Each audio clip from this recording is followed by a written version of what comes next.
ហេតុអ្វីអ្នកគួរតែមានធានារ៉ាប់រង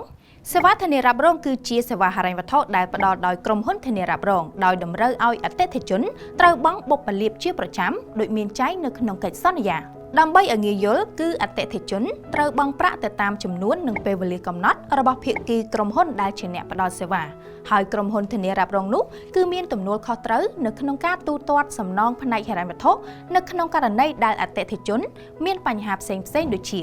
ការខូចខាតឬបាត់បង់ទ្រព្យសម្បត្តិករណីជួបហេតុការណ៍គ្រោះថ្នាក់ផ្សេងៗដូចជាជំងឺឬរងរបួសជាដើមការមានសេវាធានារ៉ាប់រងគឺផ្ដល់អត្ថប្រយោជន៍ចំនួន3ធំៗមានដូចជា 1. ការការពារផ្នែកហិរញ្ញវត្ថុនិងហានិភ័យនានាដែលមិនបានគ្រោងទុកប្រសិនបើអ្នកមានសេវាធានារ៉ាប់រងវានឹងជួយកាត់បន្ថយបន្ទុករឿងលុយកាក់ដែលមានដូចជាកាត់បន្ថយបំណុលការការពារហានិភ័យផ្នែកហិរញ្ញវត្ថុក៏ដូចជាការចំណាយផ្សេងៗនៅពេលអ្នកជួបហេតុការណ៍អាសន្នដែលមិនបានគ្រោងទុកដូចជាគ្រោះថ្នាក់ចរាចរណ៍មានជំងឺឈឺថ្កាត់ដោយលោកអ្នកពុំចាំបាច់ទៅខ្ចីប្រាក់ឬលក់ទ្រព្យសម្បត្តិដើម្បីយកថវិកាមកប្រើប្រាស់ជាបណ្ដោះអាសន្ននោះទេ 2. មានសុវត្ថិភាពនិងសន្តិភាពផ្លូវចិត្តនៅពេលដែលអ្នកមានសេវាធានារ៉ាប់រងមានន័យថាអ្នកនឹងមានសុវត្ថិភាពជាងមុនទាំងសុខភាពផ្លូវកាយនិងសុខភាពផ្លូវចិត្តដែលមានដូចជាវានឹងជួយកាត់បន្ថយបញ្ហា stress រឿងលុយកាក់ដោយលោកអ្នកពុំសូវខ្វល់ខ្វាយរឿងកង្វះថវិកាចំណាយនៅពេលអាសន្នហើយប្រសិនបើលោកអ្នកមានសេវាធានារ៉ាប់រងវាក៏នឹងអាចជួយការពារមនុស្សជាទីស្រឡាញ់របស់លោកអ្នកបានផងដែររីឯចំណុចទី3នោះ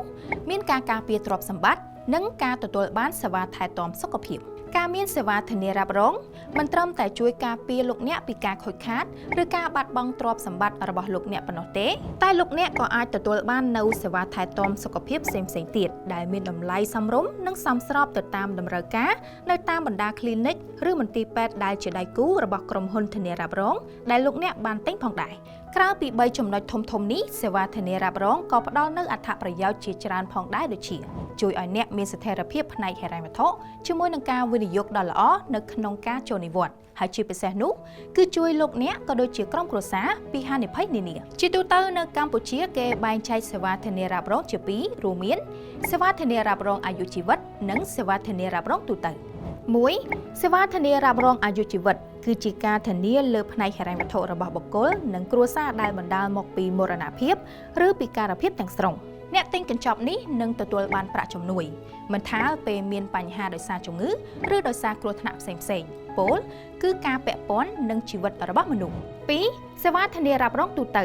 ដែលសេវាធានារ៉ាប់រងទូទៅនេះទៀតសោតចែកចេញជា3ធំៗរួមមានការធានារ៉ាប់រងទ្រព្យសម្បត្តិការធានារ៉ាប់រងភារៈការធានារ៉ាប់រងលើសុខភាពការប៉ັດទៅសេវាធានារ៉ាប់រងនៅកម្ពុជាមានច្រើនប្រភេទដែលលោកអ្នកអាចទិញបានទាំងក្រុមហ៊ុនឯកជននិងរបស់រដ្ឋតែថ្ងៃនេះសូមយកឧទាហរណ៍សេវាធានារ៉ាប់រងរបស់រដ្ឋដែលយើងពិតជាបានស្គាល់នោះគឺបានសមត្ថភាពសង្គមឬអ្នកខ្លះស្គាល់ថាកាតបសសដែលផ្ដល់នូវអត្ថប្រយោជន៍ច្រើនដល់លោកអ្នកកម្មករនិយោជិតនៅកម្ពុជាទាំងការថែទាំសុខភាពហានិភ័យការងារមាតុភាពប្រាក់ចូលនិវត្តន៍និងការផ្ដល់ជំនួយផ្នែកហិរញ្ញវត្ថុបណ្ដោះអាសន្នជាដើមដូច្នេះការមានធានារ៉ាប់រងគឺផ្ដល់នូវអត្ថប្រយោជន៍ជាច្រើនដល់លោកអ្នកដូចជាការការពារហានិភ័យផ្នែកហិរញ្ញវត្ថុការការពារពេលមានគ្រោះថ្នាក់ក៏ដូចជាជំងឺឈឺថ្កាត់ហើយជាពិសេសនោះគឺកាត់បន្ថយបន្ទុកហិរញ្ញវត្ថុប្រសិនបើលោកអ្នកមិនទាន់បានទិញនៅសេវាធានារ៉ាប់រងនោះទេលោកអ្នកគួរតែពិចារណាទិញបានពេលនេះតទៅព្រោះវាផ្ដល់ការការពារដ៏ល្អនិងមានប្រសិទ្ធភាពដល់លោកអ្នកនិងក្រុមគ្រួសាររបស់លោកអ្នកនៅថ្ងៃអនាគត